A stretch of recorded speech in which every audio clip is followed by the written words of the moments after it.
अऊज़ु बिल्लाहि मिनश्शैतानिर रजीम।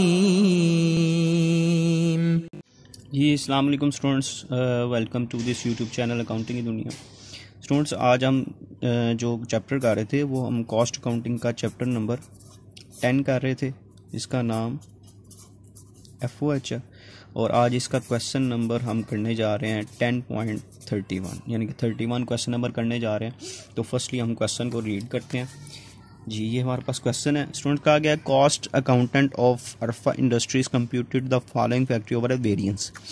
यहाँ पे हमें ना स्टूडेंट्स वेरिएंस बता दिए गए हैं। बजटेड वेरिएंस अनफेवरेबल है, वॉल्यूम वेरिएंस फेवरेबल, ये अमाउंट्स हमें बता दिए। और उसने कह दिया बजटेड FOH, यानी कि बजटेड FOH जो आपका कैपेसिटी अटेन यानी कि एक्चुअल कैपेसिटी के मुताबिक है वो ये है 7,60,000।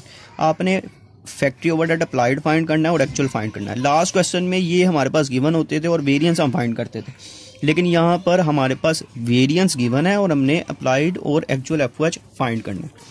तो स्टूडेंट्स, इसके लिए आसान मेथड यही है कि हम उसी फार्मूले को ही यूज़ करते हैं। ठीक है जी। यहाँ पे हम सबसे पहले जो हमारे पास क्वेश्चन में रिक्वायर्ड है ए, वो उसने कहा है फैक्ट्री ओवरहेड अप्लाइड आपने फाइंड करना है।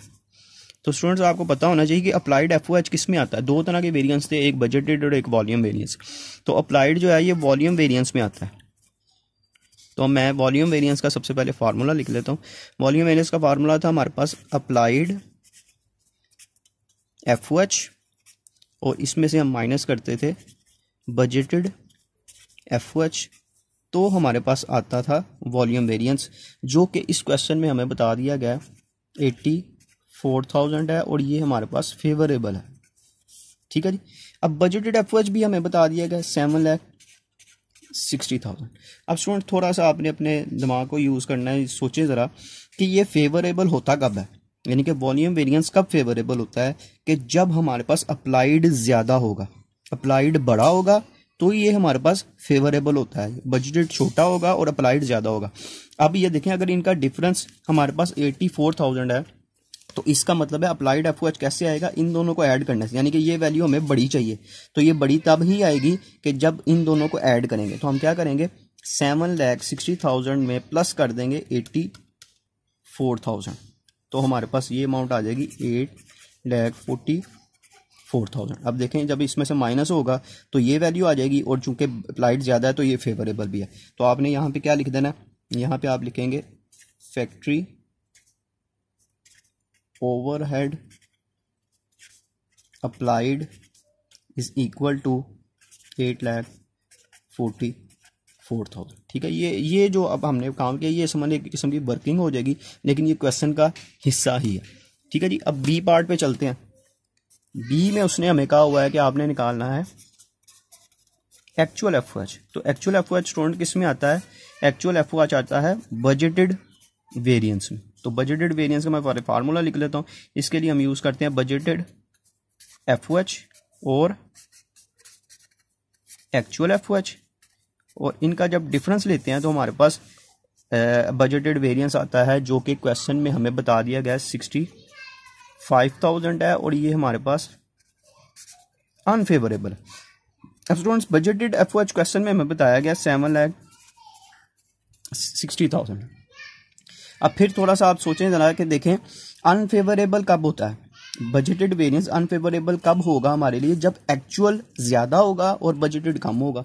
तो एक्चुअल ज़्यादा कैसे आएगा, जब इन दोनों को ऐड करेंगे। 7,60,000 में अगर हम प्लस कर देते हैं 65,000 तो ये हमारे पास 8,25,000 आ जाएगा। अब देखें, एक्चुअल चूंकि बड़ा है इसलिए ये अनफेवरेबल आएगा हमारे पास। तो इस तरीके से आपने ये क्वेश्चन सॉल्व करने हैं। इसमें आप यहाँ पे हम लिख देंगे actual FOH is equal to 8,25,000। Next students, ये एक छोटा सा क्वेश्चन था, ये हमने सॉल्व कर लिया। इसके साथ ही हम नेक्स्ट क्वेश्चन को भी देख लेते हैं। नेक्स्ट क्वेश्चन जो कि क्वेश्चन नंबर हमारे पास 32 है, इसमें इसको रीड करते हैं हम। फर्स्टली ये थोड़ी प्रिंटिंग में थोड़ा सा इशू है, तो आप अपनी बुक से देख लीजिएगा इसको। Cost accountant of Arfa industries computed the following factory order. उसी तरीके से है कि इसमें हमारे पास कैपेसिटी वेरिएंस है, ये डेबिट बैलेंस है। डेबिट बैलेंस का स्टूडेंट्स मतलब है कि ये हमारे पास अनफेवरेबल है, और स्पेंडिंग वेरिएंस गिवन है और ये क्रेडिट है, इसका मतलब है ये हमारे पास फेवरेबल है। एक्चुअल FOH और अप्लाइड FOH फाइंड करना है। उसी तरीके से हम सेम क्वेश्चन को सॉल्व करेंगे। तो यहाँ पे सबसे पहले मैं क्वेश्चन नंबर लिख दूँ। क्वेश्चन नंबर है जी हमारे पास 32।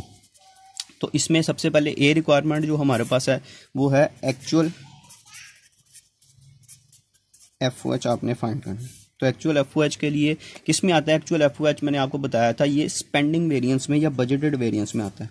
तो इधर मैं स्पेंडिंग वेरिएंस का फॉर्मूला लिख देता हूँ। स्पेंडिंग वेरिएंस किसके इक्वल होता है जी हमारे पास? बजटेड FOH और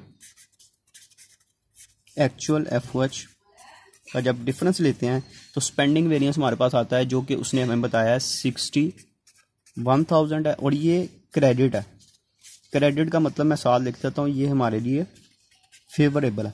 अब बजटेड FOH वो हमें क्वेश्चन में बता दिया, उसने 6 लाख सॉरी अमाउंट्स का थोड़ा 6,11,000 है जी। ये हमारे पास 6,11,000 है जी, 6,11,000 ठीक है। ये हमारे पास 6 लाख है। अच्छा अब स्टूडेंट समझे ज़रा, ये फेवरेबल कब होता है? स्पेंडिंग वेरिएंस फेवरेबल तब होता है जब हमारे पास बजटेड बड़ा हो, बजटेड ज़्यादा हो और एक्चुअल कम हो तो फेवरेबल है। अब यानी कि एक्चुअल वैल्यू जो है ये हमारे पास इससे लेसर होनी चाहिए। ये हमारे पास क्या होनी चाहिए? लेसर। अब लेसर किस तरीके से आएगी? जब इसमें से इसको माइनस करेंगे तो वैल्यू हमारे पास लेसर आएगी। 6,11,000 माइनस करते हैं 61,000 तो ये हमारे पास आ गया जी 5,50,000। ये अमाउंट चूंकि हमारे पास एक्चुअल की छोटी आई है इसलिए ये हमारे लिए फेवरेबल कंसीडर किया जाएगा। तो यहाँ पे मैं लिख देता हूँ एक्चुअल FOH, ये हमारे पास आ गया जी 5,50,000। इसका बी पार्ट देखते हैं। बी पार्ट में हमें उसने कहा है कि आपने अप्लाइड FOH निकालना है। तो अप्लाइड FOH किस वेरिएंस में यूज़ होता है? वो यूज़ होता है जी हमारा कैपेसिटी या वॉल्यूम वेरिएंस इसको हम कहते हैं। तो यहाँ पे कैपेसिटी वेरिएंस के नाम से बताया गया तो इसको ही हम यहाँ पे यूज़ करते हैं। कैपेसिटी वेरिएंस किस तरह आता है स्टूडेंट्स? अप्लाइड FOH और आपके बजटेड FOH का डिफरेंस लिया जाता है तो हमारे पास कैपेसिटी वेरिएंस आता है जो कि क्वेश्चन में बताया गया 26,000 है और ये हमारे लिए डेबिट यानी कि अनफेवरेबल है। अब अप्लाइड बजटेड हमें क्वेश्चन में बताया गया 6,11,000। अब स्टूडेंट्स ये अनफेवरेबल कब आता है? ये आप सोचें कि अनफेवरेबल ये तब होता है जब अप्लाइड बड़ा होगा। अप्लाइड बड़ा होगा तो ये हमारे पास अनफेवरेबल अप्लाइड लेसर होगा जी, अप्लाइड हमारे पास लेसर होगा, छोटा होगा तो हमारे पास ये जो है बजटेड जो कैपेसिटी वेरिएंस है ये हमारे लिए अनफेवरेबल आएगा। अप्लाइड लेसर होगा। अब लेसर किस तरह आएगा? जब इनका डिफरेंस लेंगे हम, यानी कि 66,11,000 में से जब हम 26 को माइनस करेंगे तो ऊपर वाली वैल्यू हमारे पास लेसर आएगी तो क्या आ जाएगी 5,85,000। ठीक है जी। तो यहाँ पे आप लिख दीजिएगा कि applied FOH is equal to 5,85,000। इसके साथ आप लिख दें कि ये आपकी ए रिक्वायरमेंट है और ये आपकी बी रिक्वायरमेंट है। स्टूडेंट्स ये उम्मीद है कि आपको समझ लग गई होगी इन क्वेश्चंस की। नेक्स्ट जो 2 क्वेश्चंस हैं, क्वेश्चन नंबर 33 और 34, वो भी इसी मेथड से इसी तरीके से हैं। ठीक है, जो उनको आपने सॉल्व करना है। अगर ना होंगे तो मैं इंशाल्लाह नेक्स्ट लेक्चर में उनको भी करवा दूंगा। इंशाल्लाह नेक्स्ट लेक्चर में मुलाकात होगी, तब तक के लिए अल्लाह हाफिज़।